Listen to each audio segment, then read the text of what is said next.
Salut à tous, j'espère que vous allez bien. On continue avec Astérix. Et on s'était arrêté ici. On avait Panoramix qui disait « Mais les effets se dissiperont vite ». Et l'espion qui disait « Ça ne fait rien, je m'arrangerai pour voler la marmite. » Voilà. On avait même aperçu cette vignette, mais je ne l'avais pas encore expliqué. Donc là, on voit Panoramix qui dit « Voici le breuvage ». D'accord, voici le breuvage. Alors un breuvage, c'est simplement une boisson. D'accord, une préparation qu'on boit, un breuvage. D'accord. Vous pouvez essayer de glisser ça la prochaine fois que vous buvez quelque chose avec un francophone. Vous pouvez dire très bon breuvage. Très bon breuvage. Okay, c'est clairement un terme qu'on n'utilise pas pour décrire une bière ou un vin. Donc ce sera probablement, en tout cas moi si j'entends ça, si j'entends un non francophone qui me dit très bon breuvage, je pense que clairement ça me fait sourire, d'accord. Donc peut-être que vous obtiendrez un sourire, parce que c'est un mot un petit peu, déjà un petit peu désuet, un petit peu, qui est moins utilisé, d'accord, qui est moins en vogue, qu'on utilise moins de nos jours, un breuvage, mais aussi parce que c'est un petit peu l'idée que ça a été préparé, un petit peu comme une potion, d'accord, un breuvage. Donc voici le breuvage, voici la préparation que tu vas boire. Et là, on a un petit peu une vue d'ensemble de la scène avec la marmite qui continue de fumer comme ça. Et l'espion dit « Alors ce breuvage, je le bois ? Alors ce breuvage, je le broie ? J'ai du mal à comprendre l'origine du broie. Pourquoi broie ? Alors ce breuvage, je le broie. Alors ce breuvage, je le bois. » Je ne sais pas s'il y a une blague là-dedans. C'est ça le problème avec Astérix, c'est qu'il y a tellement de petites blagues cachées que très souvent j'ai l'impression que je suis en train de passer à côté de quelque chose. Vous voyez ? C'est-à-dire que je passe à côté d'une blague, donc il y a une blague, une allusion humoristique que je ne comprends pas et je ne suis pas capable de vous l'expliquer. Je ne sais pas. Alors ce breuvage, je le broie. En fait, broyer, je le broie, B-R-O-I.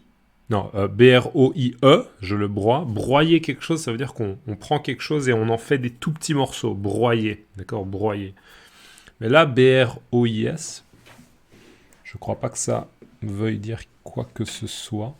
Donc, alors ce breuvage, je le broie. Peut-être juste parce qu'il prononce comme ça, broie au lieu de bois. Je sais pas. Donnez-moi votre avis si vous avez une interprétation différente. Peut-être que je suis en train de passer à côté d'une blague à nouveau. Alors ce breuvage, je le broie.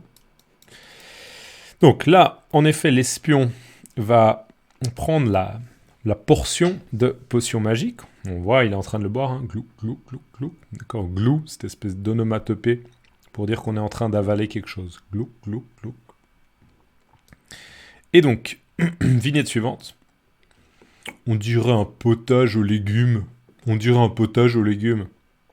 Oui, je peux faire plusieurs parfums. Soupe au poisson, omelette au fromage, canard à l'orange et praliné. Donc là, on a un petit peu un commentaire de l'espion qui dit « On dirait un potage aux légumes ». Donc je vous rappelle, on dirait, c'est « ça ressemble un petit peu ».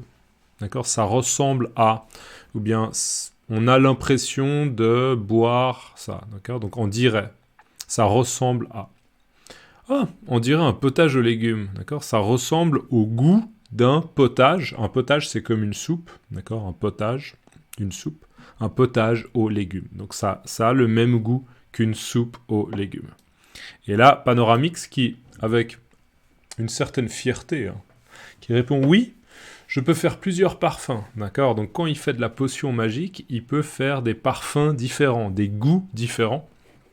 Il peut faire le goût soupe au poisson, d'accord ? Donc pas soupe aux légumes, mais soupe aux poissons, d'accord ? Les poissons qui vivent dans l'eau, dans l'océan, dans la mer, les poissons.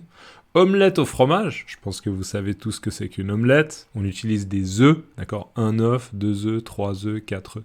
Des œufs, on utilise des œufs pour faire des omelettes.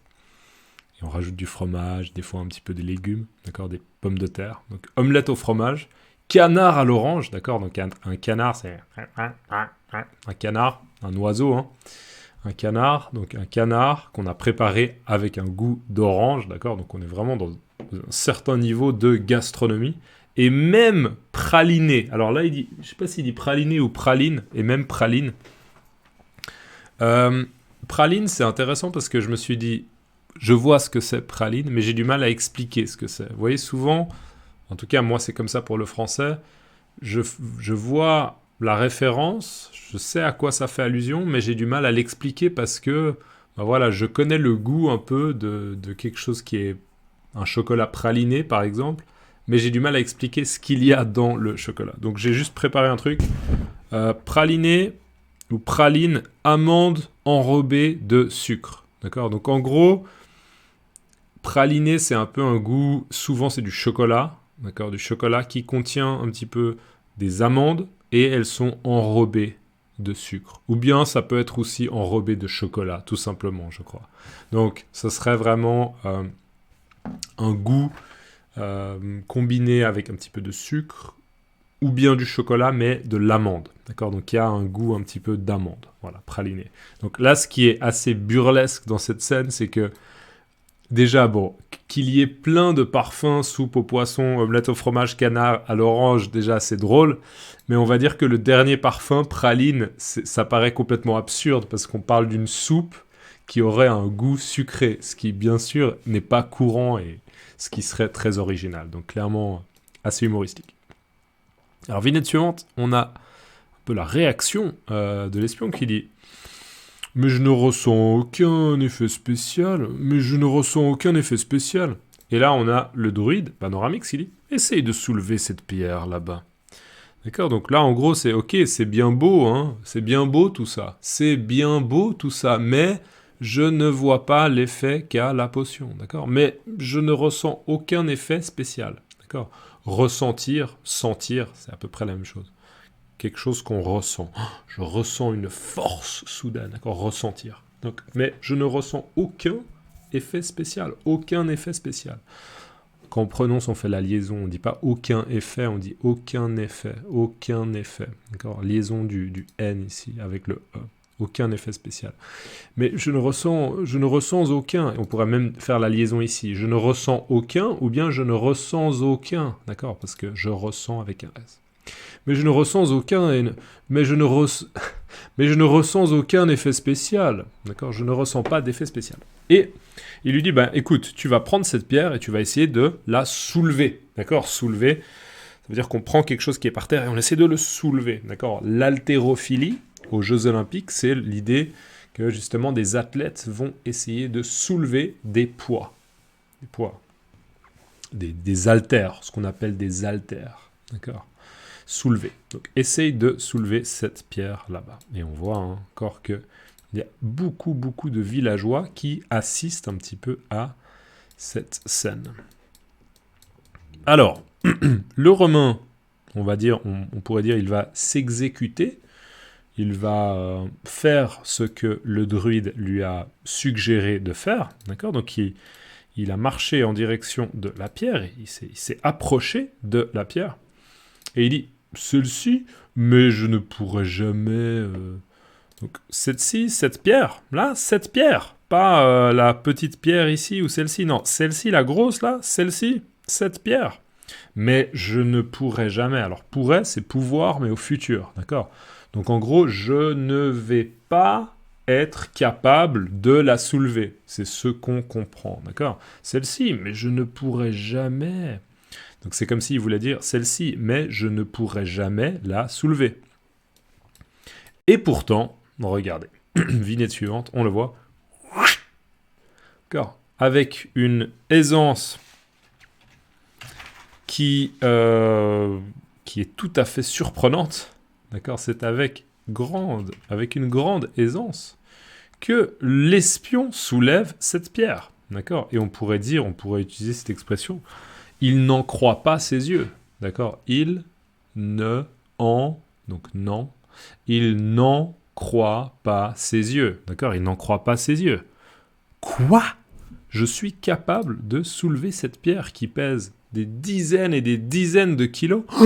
D'accord? Et on voit que ça fait bien rire le village, surtout les hommes. On voit que des hommes qui assistent à cette scène. Ok, on pourrait dire ils sont hilars. Ils sont hilars sauf erreur de ma part, H-I-L-A-R-E-S, parce que je parle d'un groupe de plusieurs personnes, d'accord? Ils sont hilars. Ils rigolent, ils se marrent parce que eux, ils connaissent l'effet de la potion magique, mais lui est très très surpris. Donc c'est une situation qui est plutôt drôle pour eux. Voilà, on arrive à 10 minutes 20, on continuera la page suivante. Dans les commentaires, laissez-moi praline ou bien praliné, d'accord? Et n'hésitez pas aussi à aller chercher d'autres définitions de praline, praliné. Comme ça, on peut enrichir nos connaissances dans la partie commentaires de cette vidéo. Ok? Cool. À la prochaine. N'oubliez pas de liker la vidéo si vous pouvez. Et à tout bientôt sur la chaîne. Ciao!